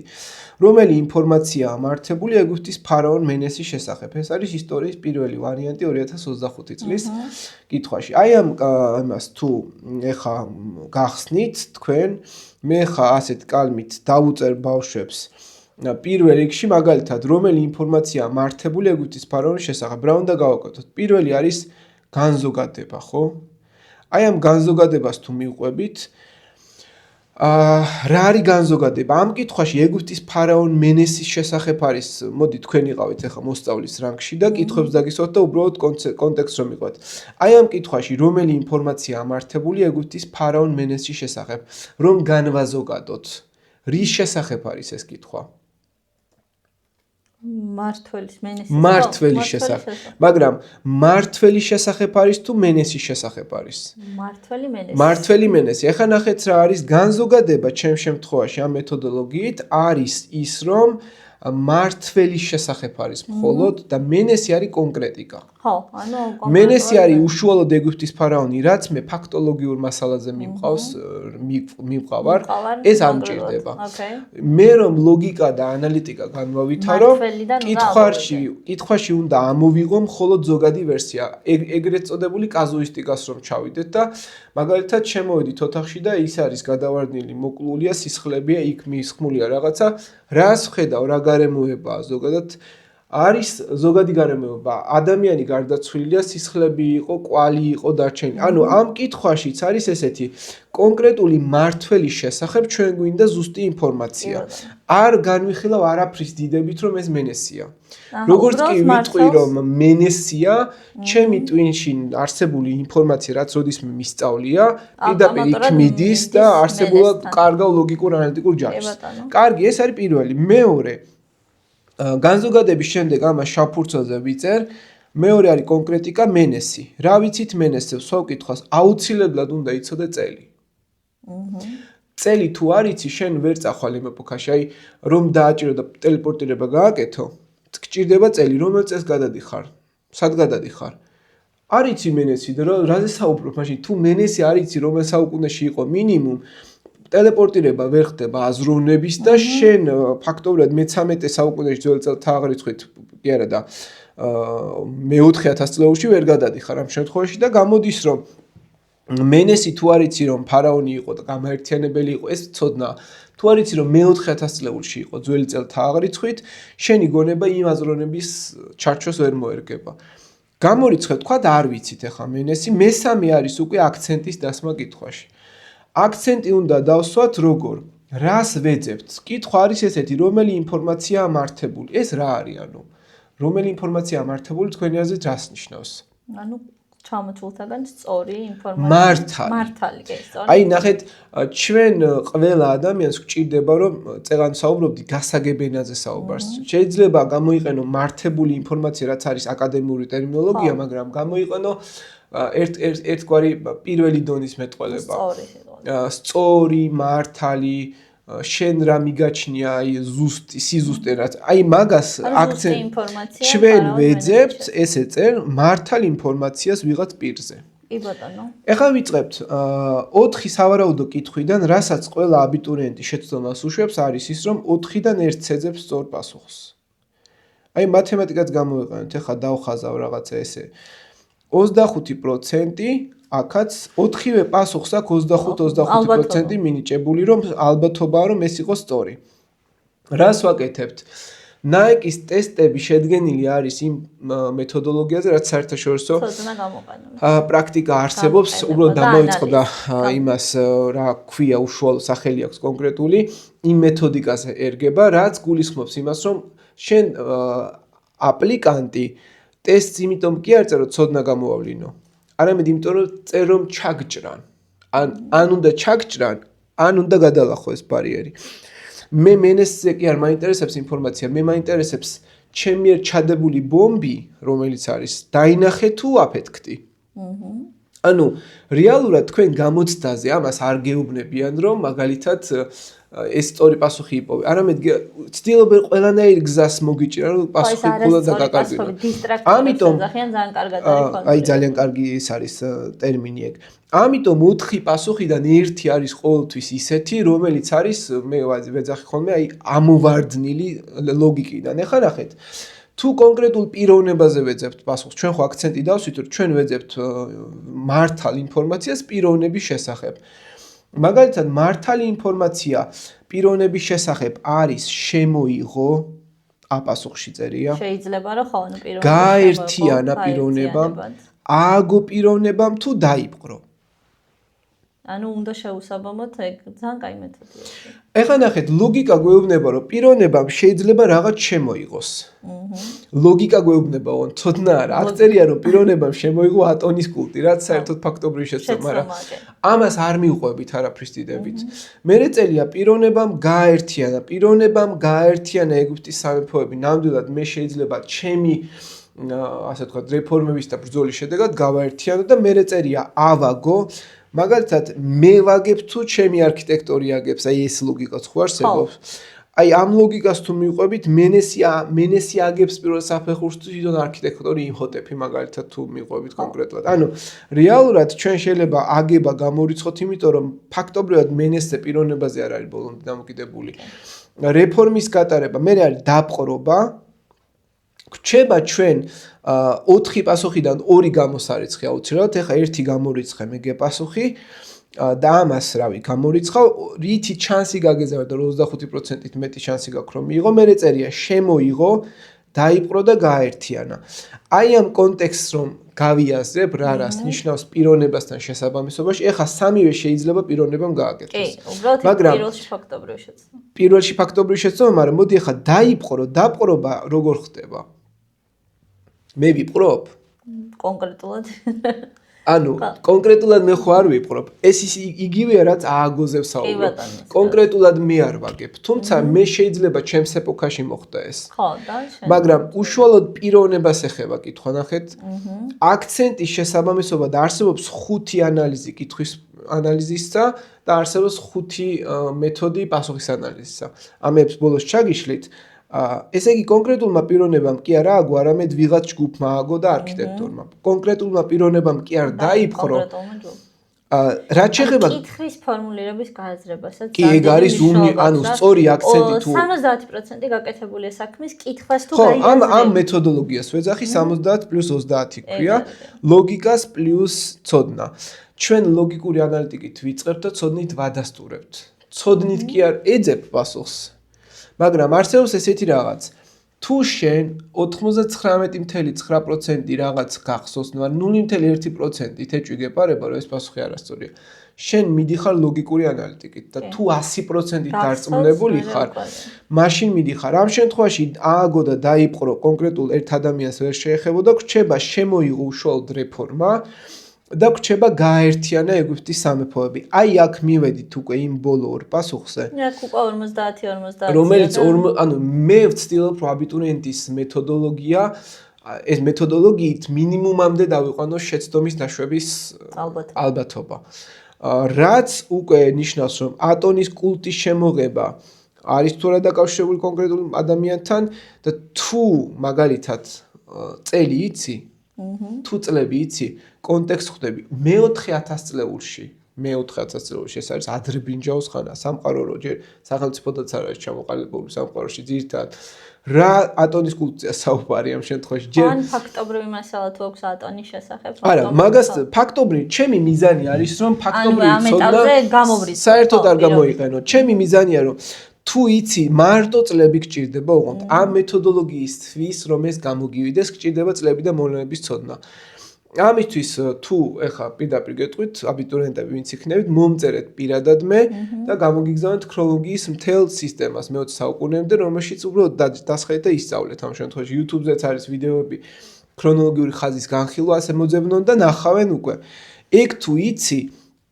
ამ შემთხვევაში მიხვები ანუ ატონის კულტი არის სახელმწიფო სტრუქტურის შენების პროცესში გაგახსენდა რომ მოდი ეხა რელიგიურ რეფორმა გავატარო და გაერთიანება რას ნიშნავს რომ მე ვარ დაშლილი სახელმწიფოდან ჩამოყალიბებული არ ვარ და ეხა მოდი ჯერ სახელმწიფოს გავაერთიანებ ანუ თუ ვიცი ეპოქა ვიცი ლოგიკური პასუხი იმიტომ რომ მე-4000 წლეულში იცი კონტექსტი, აი ამიტომ ვამბობ რომ მასწავლებელმა კონტექსტი უნდა აუხსნას და არა ცოდნა. იმიტომ რომ მე ატონის კულტი უსათუოდ დამავიწყდება, იმიტომ რომ ინგლისური როგორც უცხო ენა 5 წუთის შემდეგ ახალი სიტყვა დაგავიწყდება, თუ არ გამოვიდა. ინგლისური როგორც გავიწყდება უცხო ენა, ისე გავიწყდება ახალი ნასწავლი თეორია. ის რომ შენ რაღაც დაგრჩეს გონებაში, უნდა ახსნა. კი არ უნდა მოყვე, უნდა ახსნა, აი მოყოლა ამიტომ ამახსოვრებინებს. და ეს ერთ-ერთი ის არის რომ დაამახსოვრებინო, მაგრამ ჩემი მიზანი ნამდვილად არ არის რომ დაამახსოვრებინო, ჩემი მიზანი რომ ტესტი დავაწერნო სწორად. ბოლოს აღმოჩნდება რომ ვიღაც მოვახოლმე და უკვე მე მასალა დამთავრებული ვარ. გააკეთე აბა ტესტი მეთქი, ჩავუგდებ ხოლმე სიმულაციას და იღებს 30 ქულას. იმიტომ რომ მეთოდოლოგია არის ეს. მოკლედ, არსებობს 35 კითხვიდან 5-6-7 დაახლოებით შეგხვდება თქვენ ზუსტად 100%-ით ფაქტობრივი, რომელიც მოიცავს რომ აი მეხუთე კითხვაში მაგალითად წერია ტრიბუნი, კონსული, ცენზორი, პრეტორი. უნდა იცოდე ხო? ეს უნდა იცოდე. ეს არის 100%-იანი თითქმის, თუმცა აქაც შეიძლება რაღაცა ლოგიკას მივყვეთ, მაგრამ არსებობს კითხვები, რომელიც იწყება რომელი ინფორმაცია ამართებული და დანარჩენი სულ არის 35-ში ასეთი. როგორ ჩამოყალიბდა რომელი პოლიტიკური ერთეულია, რომელი ინფორმაცია სწორი, სხვა მიზეზებთან. ანუ იდეაში ცოდნის გამოყენება და ანალიზია უფრო მეტად იდეაში ლოგიკის გამოყენება და ცოდნის დადასტურება ყველაზე აპრობირებული მეთოდი, რასაც მე პირადად ეხა მე არ ვეუბნები რომ ეს არის ერთადერთი განუმერობებელი გზა. უბრალოდ ჩემი ეს მეთოდიკა 2022 წელს გახდა ყველაზე წარმატებული და ჩემმა მოსწავლემ მიიღო 60-დან 60 ქულა. ნაკლები. 2020 წლიდან 18 წლიდან დავიწყო მომზადება. მანამდე ჩემი მოსწავლეების ქულები იყო 51, 58, 13, 15, აი მაქსიმუმ 16 აუღიათ. და მე აი ეს მეთოდიკა რაც უფრო დავხვეწე, მე ყოველ წელს ვამატებ რაღაცებს, მივხვდი რომ ტესტი არის მხოლოდ ამაზე მორგებული და არსებობს იქ ეგრეთ წოდებული პითაგორას თეორემა, ხო აქვს ჩვენ.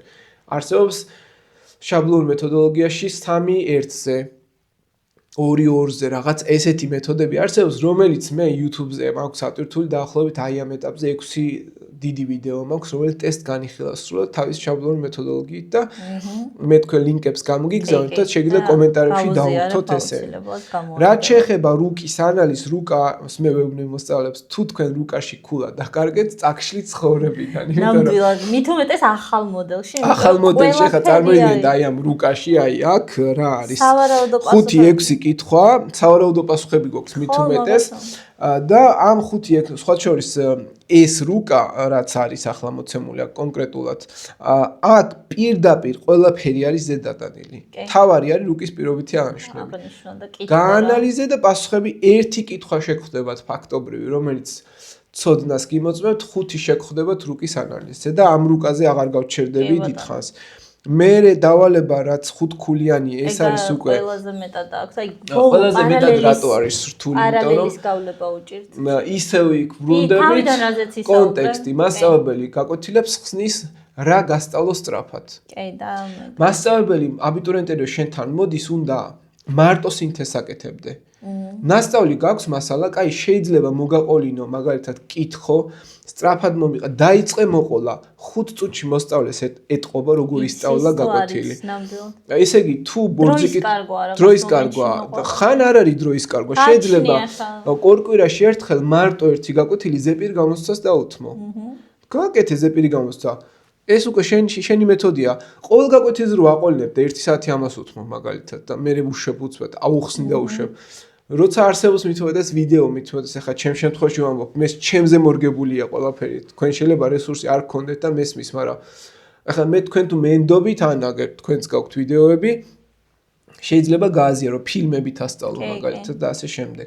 ამ დავალებაში მიზეს გვეკითხებიან, შედეგს გვეკითხებიან, დადების და უარყოფის ეს არის შეფასება, რაც ბლუმის ტაქსონომიის მე-6 დონეა და აქამდე რომ მივხვიდე მე 12 კლასში მაგამდე მიდია ხოლმე, მაგრამ ჩვენ პირველ რიგში პირველ და მეორე დონეს ვერ ვწდებით, რაც სტატიკურად აღწევობს, ამიტომ არსებობს პიზას კვლევები, რომ 77 ადგილზე ვართ გააზრების დონით. ეს არის და ეს ყველაფერი. წყაროს ანალიზის და ეს დავალებაც არსებითად მხოლოდ ამას ეხება. გაიაზრე, შეაფასე. აი წყაროს დავალებაშიც იდეაში ძალიან ბევრი პასუხი. აი მე ვეუბნებ ხოლმე აბიტურიენტებს, რომ წყაროში 50% არის ხოლმე წყაროში ვე. არა, 50 არა, სულ არის 2 კითხვა დაახლოებით, 3 დაახლოებით, ეს ვაჭარბებს, 3-იც ბევრი მგონია, მაგრამ ძირითადად 2 კითხვა არის ხოლმე, რომელიც ცოდნას გიმოწმებს. კი, ანუ მინიმუმ ვეუბნებ. დანარჩენი არის წყაროში და ხე წყაროს დასწავლის გაკეთების 3 მეთოდია. კი ბატონო, 3 რაც ჩემი შეხედულებით არის. თუ დრო აღარ გაქვთ, სწრაფი კითხვის მეთოდი ნიშნავს, რომ პირდაპირ გადაიკითხოთ წყარო. და პასუხებზე გადახვიდეთ. ბოდიშით, თუ დრო აღარ გაქვთ, აი მაგალითად დაგჭა 15 წუთი. პირდაპირ კითხვებს იწყებ და კითხვის პასუხს ეძებ. ეძებ ზემოდან ქვემოთ პასუხებს. მან ვიკითხავ, ბოდიში რომ გაწყვეტინებ, იდეაში კითხვები ხო ქრონოლოგიურად არის დასმული. იდეაში კითხვები კი არა და მასია, ხო? ანუ პირდაპირ არის დალაგებული, იმიტომ რომ მაგალითად პირველი კითხვის პასუხი თუ ვიპოვეთ, აი აქ მეორეს უნდა ვიპოვოთ მის ქვემოთ ამ შემთხვევაში და ეს არის. მე ეს როცა ძალიან ცოტა დრო გვაქვს. როცა გვაქვს 9 საათი 40 წუთი, შეგვიძლია სწრაფი კითხვის მეთოდით გადავიკითხოთ წყარო მთლიანად, თუ ვერ გავიაზე მე მაგალითად ორჯერაც გადამეკითხა სწრაფი კითხვის მეთოდით. ოღონდ სწრაფი. საქართველოს ენგური წინააღმდეგობს უწევდა თურქებს მე დავითმა ნელინა შეადგინა, აი აბზაცებიდან გადახტიხარ, ხტები. როგორც კი კონტექსტს გაიგებ, რას ეხება და მე იწყებ კითხვების გააზრებას, რომ იცოდე სად რა არის. მე აი ჩემი პირადი პრაქტიკიდან გამომდინარე, მირჩენია ხოლმე კითხვები წავიკითხო, გონებაში მქონდეს ტექსტზე გადავიდე. ხო, ეგ მაგას ვაყენებ. ინდივიდუალურია. ინდივიდუალური ნამდვილად არის, გეთანხმები, ამიტომ ამბობ, რომ აქილევსის კურსი არ არსებობს თქო, იმიტომ რომ აი ეხლა დაადასტურეთ კიდევ ერთხელ, თქვენთვის ეგ არის ინდივიდუალური. ჩემთვის ახლა მე გეტყვით როგორ გავაკეთებდი წყაროს, მაგრამ მესამე მეთოდი რა არის, როცა ბევრი დრო გვაქვს 1 საათი დაგვრჩა მაგალითად, ვკითხულობთ ნელა სათითაო აბზაცს. აბზაციდან რომ წავიკითხავთ, ვაკეთებთ ამ მონაწერს, რაც კითხვებში განზოგადებას ვაკეთებთ. ეს აბზაცი ეხება ენერგიულ წინააღმდეგობას უწევდა თურქებს საქართველოს და ყოველი მხრიდან სერჩქევიჩ გარშემომდგარი ამასთან შინა უთანხმოებდით დასუსტებული ქვეყანა და დამარცხდა მტერთან. ანუ რას ეხება? საქართველოსში ესე იგი, საქართველოში თურქების შემოსვლას და საქართველოს დამარცხებას მტერთან. პირველი აბზაცი და დავნოვნავთ. მოკლე მონახაზი. მეორე აბზაცი დავითმა ნელ-ნელა შეადგინა ერთგული რაზმები, თავს ესხმოდნენ ქართლში, სელჩუკებს აწიოკებდნენ, მეურნეობის აღდგენის საშუალებას აძლევდა საქართველოს. დავითის მიერ ლაშქრის შექმნა და თურქების განდევნა. მეორე აბზაცი. მესამე აბზაცი თურქთა წინააღმდეგ ასე მიყვები და მე ამ ყველა აბზაცს რო ჩამოწერე, რა ვიცი 12 აბზაცი გამოდის დაახლოებით, იცი უკვე სად რა აბზაცში რის შესახებ არის. კითხვას რო კითხულობ, მე ავტომატურად მიმანიშნებ. დააჭირებ copy paste-ივით გამოგდის მე, უბრალოდ იმ აბზაცს ამოიღებ და გადასვავ და მე როცა კითხვა მოგდის შეადარე, აბზაცების შედარება ყველაზე მარტივია.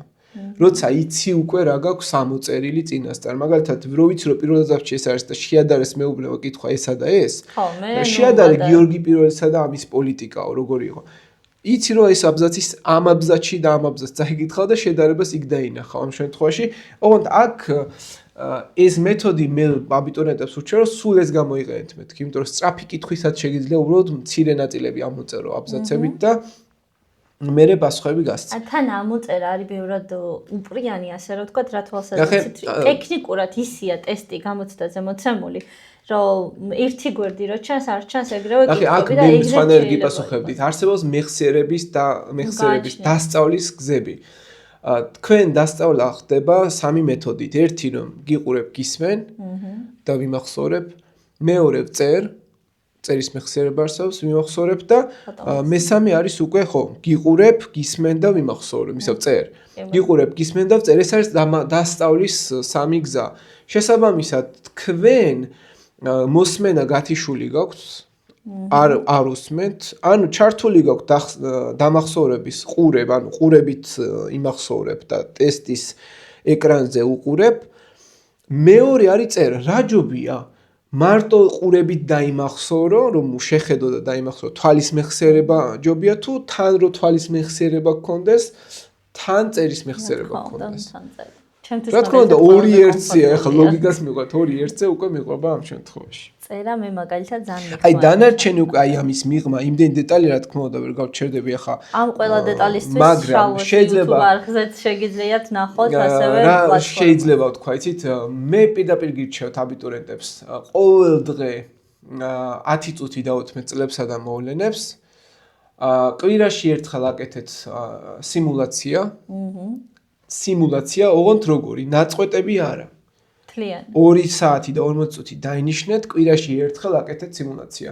თქვენ გამოცდაზე ზეპირი გამოცდა არ გაქვთ, თქვენ გაქვთ ტესტის წერა. მთელი 10 თვის შემდეგ 2 საათი უნდა დავუთმოთ ერთ ტესტს. ხო? ანუ ტესტს წერთ. მე რომ დაგისვათ წინ და ზეპირი გამოცდა ჩაგიტაროთ, მესმის, მაგრამ თქვენ ტესტს წერთ. ტესტი რო არასდროს არ გიწერია. აუ ძალიან ბევრი აბიტურიენტი. და ბოლოს ივნისში რო ახსენდება მასწავლებლებს და ივლისში რომ მოდი ახლა 10 მიაყოლე.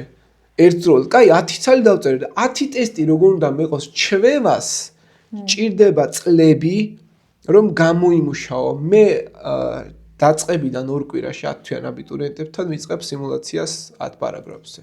ხო, ან თემატურად რაც გაიარა, რა თქმა უნდა, შეადგინეთ თემატური სიმულაციები. რაში? თუ არ გინდათ შედგენა არსებობს. არა, თუ არ გინდათ არ არსებობს, მოდი პირდაპირ ვიტყვი ძალიან მკაცრად.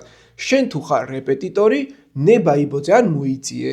ხო, მაგას გააზიარე ვინმესგან, ან შეიძინე, თუ გეზარე, მე მაგალითად ახლა სამხალხოს ილუსტრაციები ვიყიდე, ერთ-ერთი აღარ დავარეკლამებ, არ მინდა ახლა თქვენ გააწყდეთ ეგ მასწავლებლისგან 15 ლარად და 80 ილუსტრაცია აქვს შეძენილი. არ გვეწყინება გითხარი. ბერდია სილაგავა, მოვიკითხავ, არ ვიცნობ, მაგრამ ძალიან კარგი გვერდი აქვს მას ახლა და მე როგორც ახლა დავიწყე მასწავლებლობა, სამხალხო განათლების რეპეტიტორობა, რესურსები მაქვს, მაგრამ ისინი მეტი მინდა რესურსები.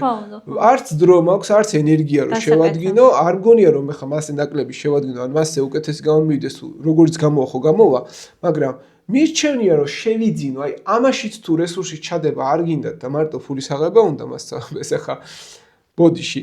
ეგ შედეგს არ მოიტანს საბოლოო ჯამში. ხო, შეგიძლიათ თქვენ თუ ვერ ადგენთ ან არ შეადგინო რეპეტიტორი თუ ხარ შეადგენდეს, კი.